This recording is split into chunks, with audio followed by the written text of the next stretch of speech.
الحمد لله وحده والصلاة والسلام على من لا نبي بعده. أما بعد فقد قال الله تعالى في كلامه المجيد والفرقان الرحيم: أعوذ بالله من الشيطان الرجيم. بسم الله الرحمن الرحيم. إنك لعلى خلق عظيم. وقال تعالى في موضع آخر: قل إن كنتم تحبون الله فاتبعوني يحببكم الله يغفر لكم ذنوبكم والله غفور رحيم. صدق الله العظيم. সমস্ত প্রশংসা মহান আল্লাহ রাব্বুল আলামিনের দরবারে, যিনি আসমান, জমিন এবং এর মধ্যবর্তী স্থানে যত কিছু আছে সব কিছুকে সৃজন করিয়াছেন এবং সূক্ষ্মভাবে সুন্দরভাবে সব কিছু পরিচালনা করছেন। যিনি সবকিছু দেখেন, যিনি সবকিছু শোনেন, এমনকি মানুষের অন্তরের ভিতরে মানুষ কি ভাবছে সেটা সম্বন্ধে তিনি অবগত। যিনি তার পরম করুণায়, অত্যন্ত দয়ায় আজকের জুমার দিবসে আমাদেরকে মসজিদের বাইরে না রেখে ভালোবাসে মসজিদে আসার জন্য তৌফিক দিয়েছেন। সেই রহমান রহিম আল্লাহর দরবারে শুকরিয়া জ্ঞাপন করে বলি আলহামদুলিল্লাহ। তারপর স্মরণ করি প্রিয় রাসূলুল্লাহ সাল্লাল্লাহু আলাইহি ওয়াসাল্লাম, যিনি চরম বর্বরতার যুগে অন্য মানুষের মতো মায়ের গর্ভে সুদূর মক্কা নগরীতে জন্মগ্রহণ করিয়াছেন। তিনি ছোট থেকে সেই বর্বর মানুষগুলোর মধ্যে বেড়ে উঠেছেন, কিন্তু সব রকমের বর্বরতার কালি থেকে নিজেকে পরিচ্ছন্ন রেখেছেন। আল্লাহ রাব্বুল আলামিন তাকে উত্তম চরিত্র দান করেছেন, যার সার্টিফিকেট কোরআনুল কারীমের আয়াত আজ বহন করে চলেছে। সেই নবী সাল্লাল্লাহু আলাইহি ওয়াসাল্লাম সেই বর্বরদের মধ্যে বড় হয়েও কোরআনী শিক্ষায় আলোকিত হয়ে সেই মূর্খ, অজ্ঞ, বর্বর মানুষগুলোকে কোরআনের আলোয় আলোকিত করে সোনার মানুষে রূপান্তরিত করেছেন। সেই প্রিয় রাসূলুল্লাহ সাল্লাল্লাহু আলাইহি ওয়াসাল্লাম এবং তার সমস্ত সহচর অথবা আয়াত সকলের প্রতি বর্ষিত হোক আল্লাহ রাব্বুল আলামিনের অপূরন্ত করুণা ও শান্তির ধারা। সাল্লাল্লাহু আলাইহি ওয়াসাল্লাম। শ্রদ্ধেয় সম্মানিত দিনদর্দি বিচক্ষণ আমার মুসল্লি ও মুরব্বিয়ানগণ, আমরা ইতিপূর্বেই সকলেই অবগত হয়েছি যে প্রিয় রাসূলুল্লাহ সাল্লাল্লাহু আলাইহি ওয়াসাল্লামের আগমনের মাস একেবারে আমাদের সন্নিকটে। তো নবী সাল্লাল্লাহু আলাইহি ওয়াসাল্লাম পৃথিবীতে আগমন করেছেন মানুষের কল্যাণের জন্য, মানুষের হেদায়েতের জন্য। যখনই আল্লাহ রাব্বুল আলামিন পৃথিবীবাসীকে দেখেছেন যে তারা ঘোর অন্ধকারের মধ্যে নিমজ্জিত হয়েছে, তারা আমার পছন্দনীয় ধর্ম থেকে দূরে সরে গিয়েছে, আমি তাদেরকে জান্নাতে যাওয়ার জন্য যে পথ দেখিয়েছি সেই পথ থেকে তারা দূরে সরে গিয়েছে এবং শয়তানের পথ, যে পথে চললে মানুষ জাহান্নামগামী হবে, সেই পথকে মানুষ অনুসরণ করেছে। তখনই আল্লাহ রাব্বুল আলামিন নবীদেরকে পাঠিয়েছেন।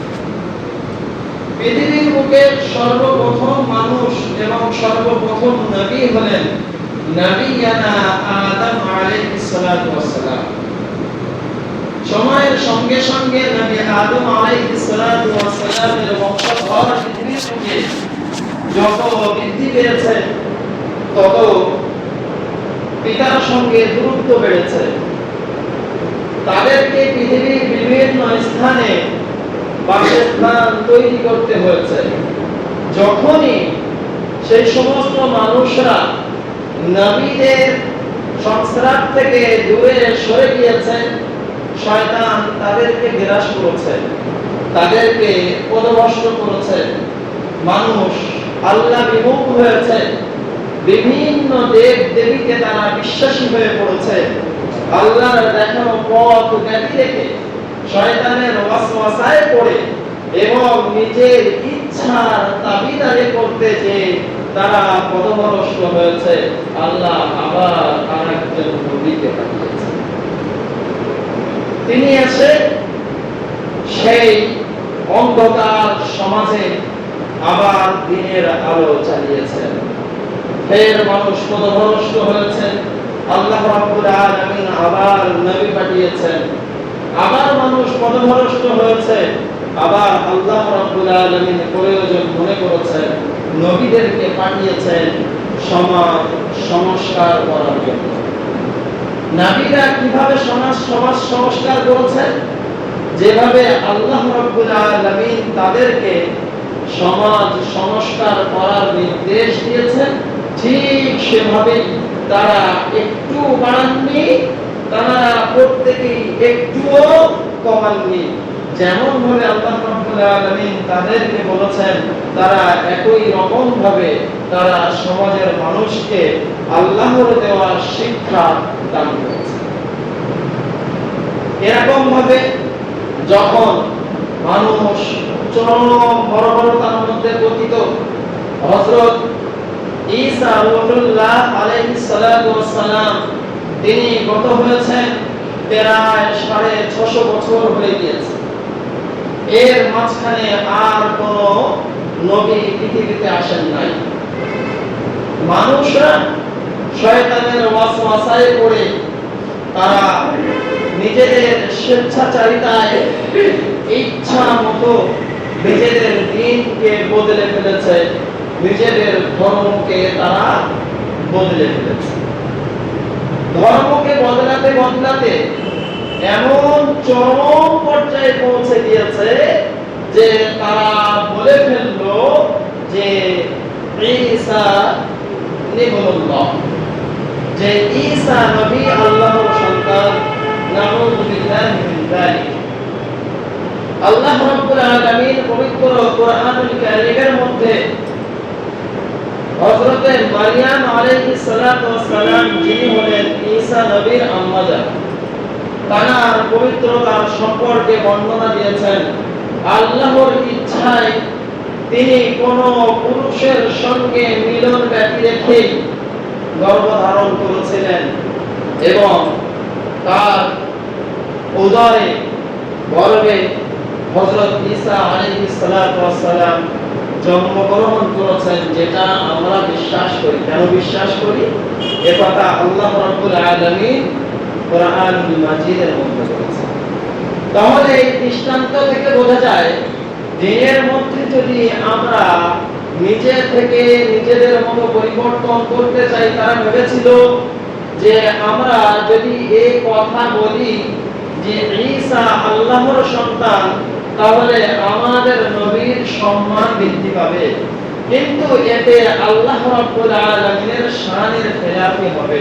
কারণ আল্লাহ রাব্বুল আলামিন তিনি কারো পিতাও নন, তিনি কারো সন্তানও নন। সংক্ষেপে যদি বলা হয়, আমরা সূরা ইখলাসের দিকে তাকাই, আল্লাহ রাব্বুল আলামিন বলেন, কুল, হে নবী আপনি বলে দেন, আল্লাহু আহাদ, আল্লাহ এক, অদ্বিতীয়। আল্লাহুস সামাদ, তিনি অমুখাপেক্ষী, তিনি কারো দ্বারস্থ হন না। লাম ইয়ালিদ, তিনি কাউকে জন্মদান করেননি। ওয়ালাম ইউলাদ, এবং তিনি কারো থেকে জন্মগ্রহণও করেননি। তাহলে আল্লাহ রাব্বুল আলামিনের ইচ্ছার খেলাফ তাদের নবীর সম্মান বৃদ্ধি করতে চেয়ে তারা বাড়াবাড়ি করেছে। কথা ঠিক কিনা? তাতে করে তারা কি হয়েছে? তারা পদভ্রষ্ট হয়েছে। তাদের যে কিতাব ছিল, দ্য নিউ টেস্টামেন্ট বর্তমানে যেটাকে বলা হয়, এই ইনজিল কিতাবকে তারা পরিবর্তন করে ফেলল। নিজেদের ইচ্ছা মতো সেই কিতাবটাকে তারা সাজিয়ে নিল। সেই কিতাবের যে আদেশগুলো তাদের অপছন্দ হলো, সেই আদেশগুলো তারা পরিবর্তন করে ফেললো। যে নিষেধগুলো তাদের অপছন্দ হলো, তারা নিজেদের মতো করে সেগুলোকে পরিবর্তন করে ফেললো। আরবের বুকে সে সময় বসবাস করেন বিভিন্ন শ্রেণীর মানুষ, ইতিহাস অনেক লম্বা। আর রাহিকুল মাখতুম যদি খুলে দেখেন, তাহলে হযরতে নবিয়না ইব্রাহিম আলাইহিস সালাতু ওয়াস সালাম যাকে বলা হয়েছে মিল্লাতা আবিকুম ইব্রাহিম, তোমাদের জাতির পিতা হলো ইব্রাহিম আলাইহিস সালাতু ওয়াস সালাম। তার থেকেই কিন্তু আরব মানে মক্কা ভূমিতে, আরব তো তখন মানুষ বাস করত, মক্কা ভূমিতে কিন্তু বসবাস করা তার থেকেই শুরু হয়েছে। তার দ্বিতীয় স্ত্রীর ইচ্ছায় এবং আল্লাহর আদেশে তিনি নবী ইসমাঈল আলাইহিস সালাতু ওয়াস সালাম এবং তার আম্মা জান হাজেরা আলাইহিস সালাতু ওয়াস সালাম তাদের দুজনকে মক্কা ভূমিতে রেখে আসেন। যখন মক্কায় কোনো চাষাবাদ হতো না, মানুষ বসবাস করার যোগ্য ছিল না মক্কা ভূমি, কাবা শরীফটাও যুগের বিবর্তনে, কালের গজবে সেটাও মাটির সঙ্গে মিশে গিয়েছিল। তার যে ভিতটা ছিল, কাবা শরীফের ভিতের উপরে মাটি এসে জমা হয়েছিল, সেটা একটা মাটির স্তূপ মনে হতো, দেখে বোঝার ক্ষমতা ছিল না যে এর নিচে কিছু ভিত আছে, এখানে কোনো একটা গৃহ ছিল। এতটুকু ইতিহাসবিদরা লিখেছেন, যদি সে সময় বৃষ্টি হতো, কোন সময় বন্যা হতো, ওই উঁচু টিলাটা মানে নিচে কাবার ধ্বংসাবশেষ আর উপরে মাটির স্তূপ জমা হয়ে একটা ঢিপিতে পরিণত হয়েছে। যখন বন্যা হতো তখন তার ডান দিক দিয়ে অথবা বাম দিক দিয়ে বন্যার পানিটা বয়ে যেত। তো সেখানে বসবাস করতে শুরু করেছিলেন হযরত ইসমাঈল আলাইহিস সালাতু ওয়াস সালাম। ঘটনা আপনারা জানেন, সাফা মারওয়া দৌড়াদৌড়ি করা, ইসমাঈল আলাইহিস সালাতু ওয়াস সালামের পায়ের আঘাতে জমজম কূপের উৎপত্তি, এসব ঘটনাগুলো আপনাদের জানা আছে। আরো এমন একটা জায়গা যেটা হলো বিভিন্ন দেশের সংযোগ, মানে সব দেশগুলো এসে ওখানে জড়ো হয়।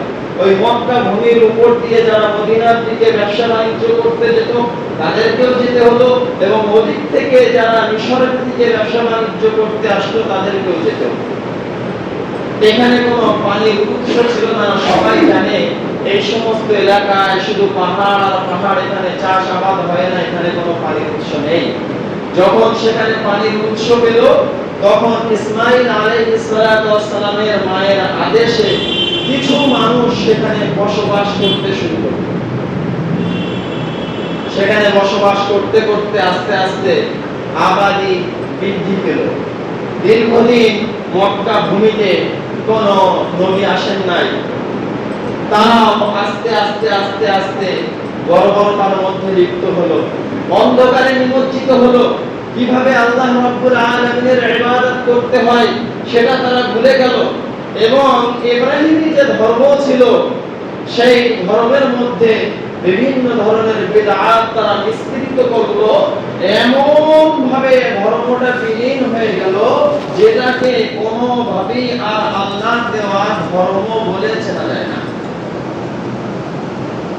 যদি সেই যুগের কিছু আলোচনা করা হয়, যে সময় নবীজি সাল্লাল্লাহু আলাইহি ওয়াসাল্লাম পৃথিবীতে আগমন করেছেন, তাহলে আমরা বুঝতে পারবো যে মানুষ কতটা বর্বর হতে পারে। তার সব থেকে বর্বরতার বড় দৃষ্টান্ত হলো আরবপতিরা, তারা নিজেদের কন্যা সন্তানের পিতা বলে পরিচয় দিতেও লজ্জাবোধ করত। ওই জন্য কারো ঔরসে যদি মেয়ে সন্তান জন্মগ্রহণ করত, নিজ হাতে মানুষ জানাজানি হওয়ার আগে তাকে জীবিত দাফন করে ফেলত। সে যুগে বিবাহর সিস্টেম ছিল বিভিন্ন ধরনের, তার মধ্যে উল্লেখযোগ্য হলো চারটি। একটা বিবাহ প্রথা ছিল যেমন ভাবে আমাদের সমাজে বিবাহ হয়ে থাকে। যারা সম্ভ্রান্ত মানুষ, নেতা শ্রেণীর মানুষ, তাদের স্ত্রী এবং মেয়েদের মর্যাদা ছিল। তাদের বিবাহ এভাবেই দেওয়া হতো, দুজনের মানে ছেলে এবং মেয়ে, বর কনে দুজনের যারা বড় গার্জিয়ান বলি আমরা, তাদের ওলিরা দেখাশুনো করে, তাদের চুক্তির মাধ্যমে, তাদের সন্ধির মাধ্যমে, আলোচনার মাধ্যমে দেনমোহর ধার্য করে সাক্ষী রেখে একটা বিয়ের সিস্টেম যেভাবে আজ পর্যন্ত আমাদের সমাজে বিবাহ হয়ে থাকে। আর একটা বিবাহের সিস্টেম ছিল যে যারা একটু নিম্ন শ্রেণীর মানুষ, তারা করত কি, একজন কুমারী মেয়ে তার জন্য 10 জন পুরুষকে নির্বাচন করত। তারা 10 জন সেই কুমারী মেয়েটার সঙ্গে মিলিত হতো যতক্ষণ পর্যন্ত সে গর্ভধারণ না করে। যখন সে গর্ভবতী হতো এবং তার সন্তান ভূমিষ্ঠ হতো, তখন সে ওই 10 জনকে ডেকে পাঠাতো, ইচ্ছা থাক বা না থাক তাদেরকে আসতেই হবে, এটা ছিল সমাজের প্রথা। সেই 10 জনের মধ্যে থেকে সেই মেয়েটা একজনকে নির্বাচন করে বলবে, এই মানুষটা হলো আমার সন্তানের পিতা। সে আর বিরোধিতা করতে পারবে না, তাকেও মেনে নিতে হবে এবং সে মনে করবে এটা আমার ঔরস সন্তান। সেদিন থেকে সেই মহিলাটি তার স্ত্রী বলে গণ্য হবে। কত জঘন্য কথা এটা হতে পারে, আপনারা একবার বিবেচনা করে দেখুন। আরেকটা সিস্টেম ছিল, তারা তাদের দরজায় নিশানা লাগিয়ে দিত, তারা ছিল পতিতা। সারা বছর যার ইচ্ছা সে তার ঘরে গমন করত। যখন সে গর্ভবতী হয়ে পড়তো এবং সন্তান জন্ম হতো, তখন তার ঘরে যে যে এসে সবাইকে ডেকে পাঠাতো এবং সেই সন্তানের সঙ্গে যার অবয়ব কিছুটা মিলে যেত, যার মতো দেখতে হতো, যদি একদম খোলা কথাই বলি, তাকে সবাই মিলে সম্বোধন করে বলতো যে এটা তোমার সন্তান। সে সেটা মেনে নিত, সেদিন থেকে তার স্ত্রী বলে গণ্য।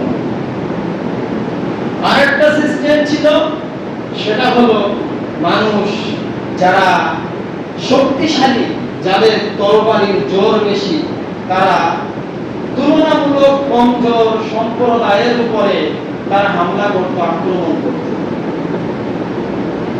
আক্রমণ করার পরে তাদের পুরুষদেরকে তারা হত্যা করত, তাদের বালকদেরকে এবং তাদের স্ত্রীদেরকে, তাদের মেয়েদেরকে তারা নিজেদের সম্পদ মনে করে তাদেরকে বন্দী করত এবং তাদের সমস্ত সম্পদ সেগুলোকে নিজেদের সম্পদ বলে তারা ভোগ করত যারা যুদ্ধে জয়ী হতো।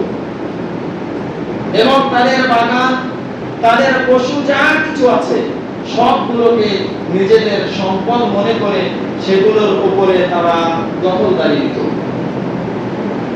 এবং যাদেরকে বন্দী করেছে বালক, তাদেরকে দাস হিসাবে সারা জীবন, এবং শুধু তারা নয়, তাদের ঔরসজাত সন্তান যারা হবে তাদেরকেও দাস মনে করা হতো। নিজেদের বিভিন্ন রকম কাজে তাদেরকে ব্যবহার করা হতো।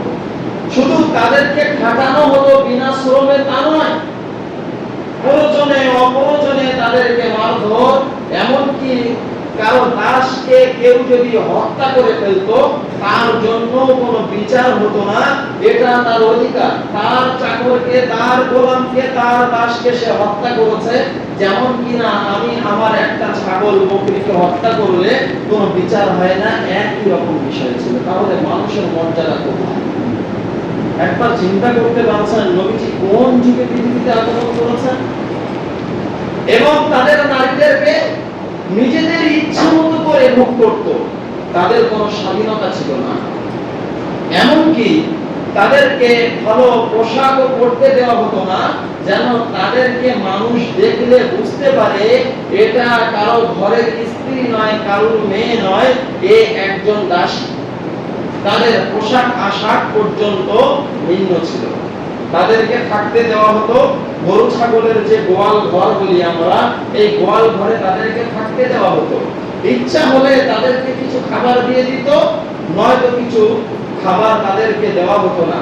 শুধু নিজের কাজে নয়, বরং তারা যদি অন্য কারো কাজে যেত, মানে মালিক পাঠালে তারপরে যাবে, যদি কারো কাজের প্রয়োজন হয় তাদেরকে পাঠিয়ে দেওয়া হতো, আমার এই গোলামকে নিয়ে যাও, সে সারাদিন কাজ করে যে মজুরি পাবে সেই মজুরিটাও তার মনিব গ্রহণ করবে।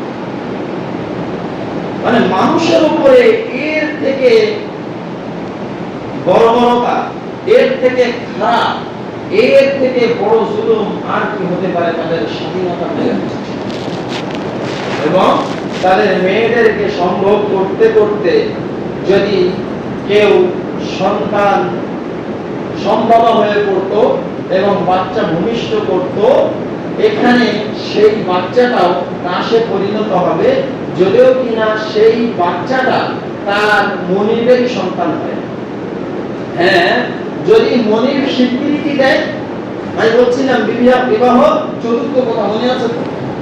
এবারে একজন দাস, তার সঙ্গে তার মনিব মিলেছে, তাতে যদি তার সন্তান হয়, সন্তান হলেই সে মুক্ত হবে না, এবং সেই মনিব যদি স্বীকৃতি দেয় যে এটা আমার ছেলে, তখন সেই মেয়েটা মানে ওই বাচ্চার মাটা হয়ে যাবে উম্মে ওয়ালা।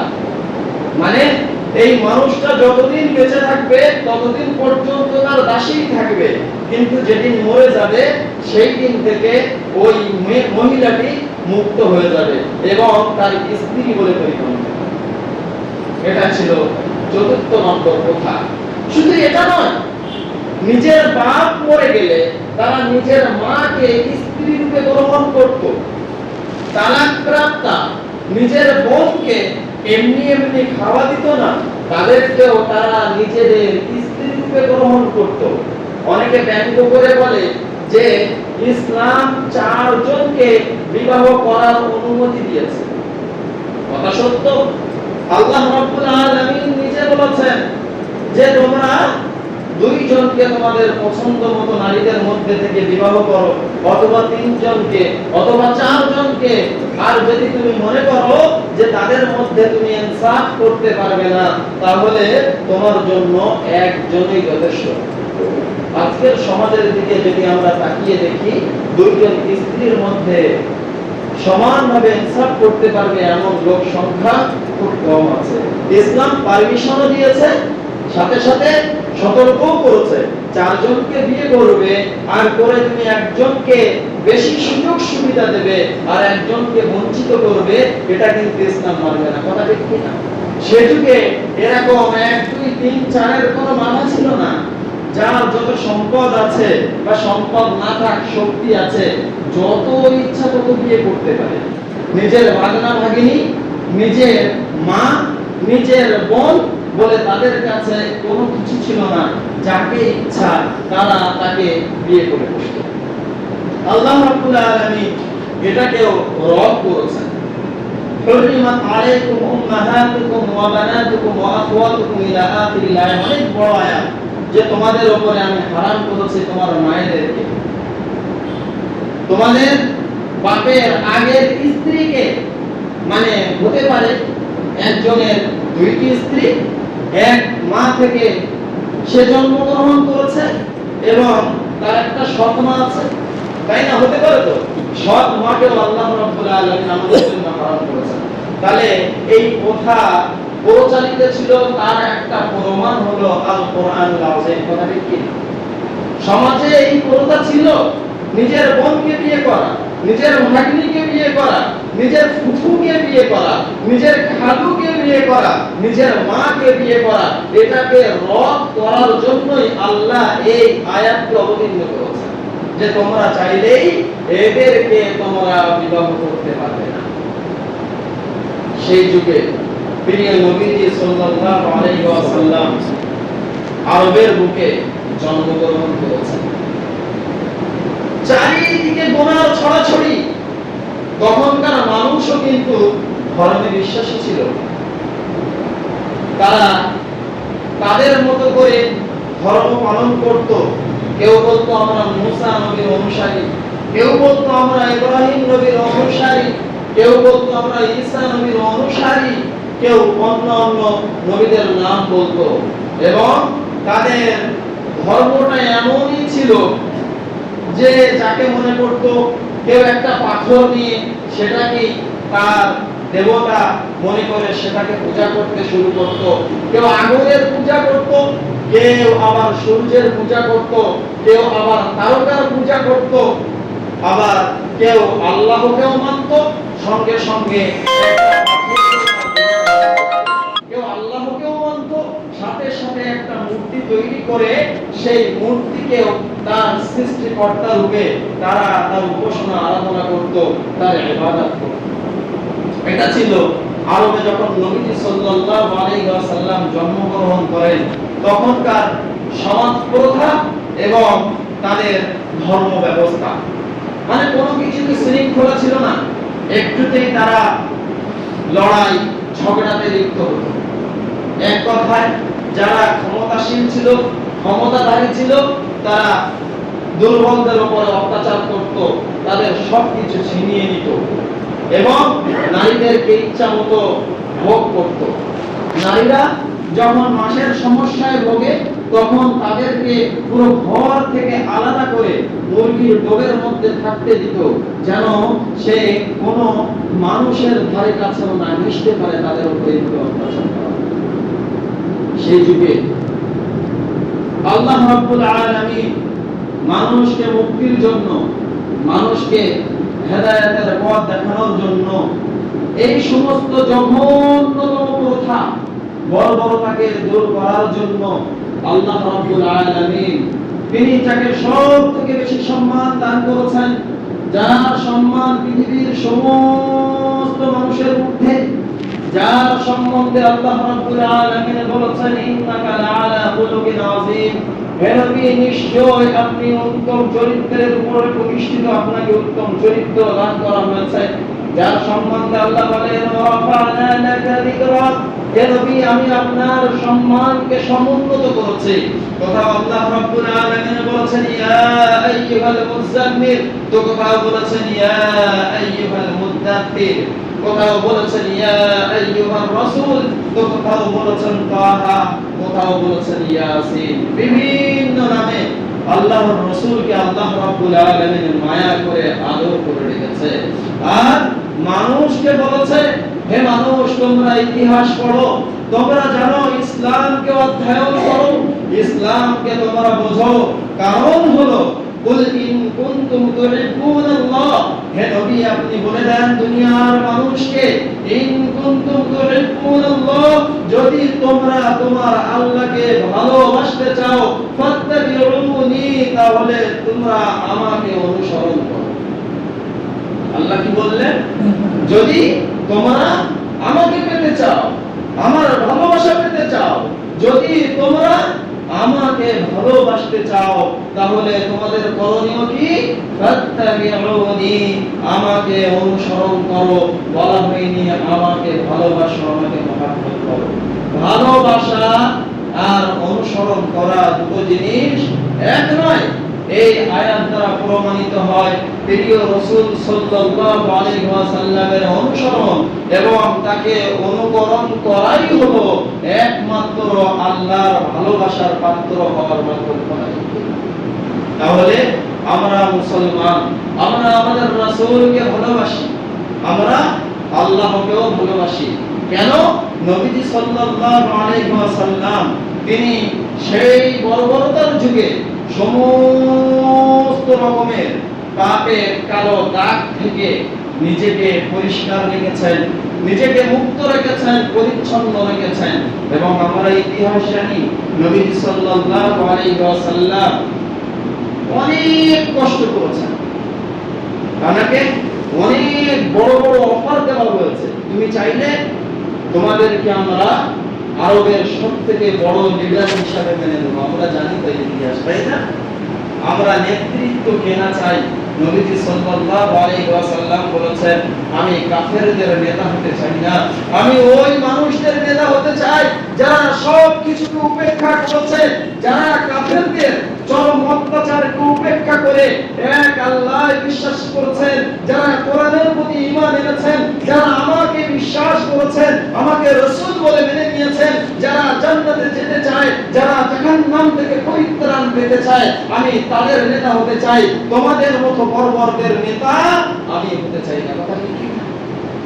আল্লাহর রাসূল সাল্লাল্লাহু আলাইহি ওয়াসাল্লাম এই অফারকে তুচ্ছ মনে করে ছেড়ে দিয়েছেন। তার বদলে তিনি কি পেয়েছেন? তিনি পেয়েছেন নির্বাসন। তুমি যদি আমাদের কথা না মানো, তাহলে তোমাকে আমরা আমাদের সমাজে থাকতে দেব না, কারণ তুমি হলে আমাদের জন্য এই সমাজের ভাইরাস। আল্লাহর রাসূলকে নির্বাসন দিয়েছেন। সেই রাস্তা দিয়ে কোন বাণিজ্যিক কাফেলা গেলে তাদেরকে আগে আটকে দেওয়া হতো, যে ওই এলাকায় মুহাম্মদ এবং তার দলবলেরা রয়েছে, যেন কোন রকম সুযোগ সুবিধা না পায়। যেমন ভাবে ফিলিস্তিনবাসীদের কাছে কেউ যদি পেরাত পাঠায়, সেটাকে আগে থেকে আটকে দেওয়া। আজও হচ্ছে। কথা কি না? তারা ক্ষুধায়, তারা পিপাসায়। গত সপ্তাহে একজন খতিব বক্তব্য দিচ্ছেন, তার আরবি ক্লিপটা আমি দেখেছি, চোখের পানি ধরে রাখা যায় না। তিনি মিম্বরে দাঁড়িয়ে বলছেন যে আমি এতটাই ক্ষুধার্ত, আমি বলতে পারছি না, আর তোমরা এতটাই ক্ষুধার্ত, তোমাদের কানগুলো তালা লেগে গিয়েছে, তোমরা শুনতে পারছো না, সুতরাং একামত দাও, জামাত আরম্ভ। এর থেকে কষ্টের আর কি হবে? এই জীবনটা নবীজি সাল্লাল্লাহু আলাইহি ওয়াসাল্লাম আরবের নেতৃত্ব এক হাতে, আর এক হাতে ছিল রাসূলের নির্বাসন। তিনি নেতৃত্বকে ত্যাগ করেছেন, নির্বাসন নিয়ে 2.5টা বছর, ইতিহাসবিদরা বলে, কেউ বলেছেন 3টা বছর তিনি পাহাড়ের উপত্যকায় গাছের পাতা খেয়েছেন, মাইল কি মাইল দূরে যে পানি সংগ্রহ করেছেন, কিন্তু জমজম থেকে রাসূলকে পানি দিতে দেওয়া হয়নি। শুধু তিনি নয়, তার সঙ্গে তার সমস্ত সহচররাও এই নির্বাসনকে মেনে নিয়েছেন।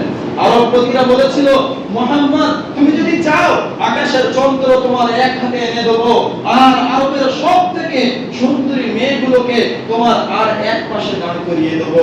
তুমি যদি চাও, আমাদের সমস্ত সম্পদগুলো তোমার পায়ে লুটিয়ে দেব, বিনিময়ে আমরা তোমার একটা জিনিস চাই, তোমার কাছে একটা জিনিস দাবি করি, তুমি এই ওয়াহদানিয়াত লা ইলাহা ইল্লাল্লাহ প্রচার করা বন্ধ করে দাও। নবী সাল্লাল্লাহু আলাইহি ওয়াসাল্লাম থামেননি, তাকে পাথর মারা হয়েছে। সাফা পাহাড়ে তিনি আবু লাহাবের হাতের পাথর ছোড়াকেও তিনি উপেক্ষা করেছেন। ইসলামকে প্রচার করতে যে তিনি তায়েফে রক্তাক্ত হয়েছেন, যারা হাজী সাহেব তারা গিয়ে দেখে এসেছেন। ইসলাম প্রচার করার জন্য উহুদের প্রান্তরে তিনি খঞ্জর বিদ্ধ হয়েছেন, তার মাথার বর্ম ভেদ করে, হেলমেট ভেদ করে মাথার মধ্যে পড়া গেতে গিয়েছিল, দন্ত মোবারক শহীদ করেছেন। কোনদিন খাবার জুটলে চুলে আগুন জ্বলেছে, কোনদিন জ্বলেনি। সপ্তাহের পর সপ্তাহ তিনি না খেয়ে থেকেছেন। সাহাবারা কেউ বুঝতে পেরে যে রাসূলুল্লাহ না খেয়ে রয়েছেন, ক্ষুধার তাড়নায় কোমরটা বেঁকে গিয়েছে, কিছু তাদের কাছে থাকলে একটা রুটি অথবা 2টি খেজুর অথবা 1 গ্লাস দুধ রাসূলকে হাদিয়া করেছেন, সেটা খেয়ে তিনি পরিতৃপ্ত স্বরে আলহামদুলিল্লাহ বলেছেন। আমরা মুখে দাবি করেছি আমরা রাসূলের অনুসারী, আমাদের মৌখিক প্রেম আছে রাসূলের জন্য, আমাদেরকে আল্লাহ না খাইয়ে রাখেন না। কাফেররা আমাদের উপরে জুলুম করতে আসে না, আমাদের চারপাশে অত পাপের ছড়াছড়ি নাই, তথাপিও আমরা ইসলাম থেকে দূরে সরে যাচ্ছি। আল্লাহ রাব্বুল আলামিন আমাদের সবাইকে রাসূলুল্লাহ সাল্লাল্লাহু আলাইহি ওয়াসাল্লামের শান, তার মর্যাদা এবং তার রেখে যাওয়া শিক্ষা সবগুলো অন্তর থেকে উপলব্ধি করে যেভাবে চললে আমরা আল্লাহর প্রিয় পাত্রে পরিণত হতে পারবো, সেভাবে চলার তৌফিক দান করুন সকলে বলি আমিন।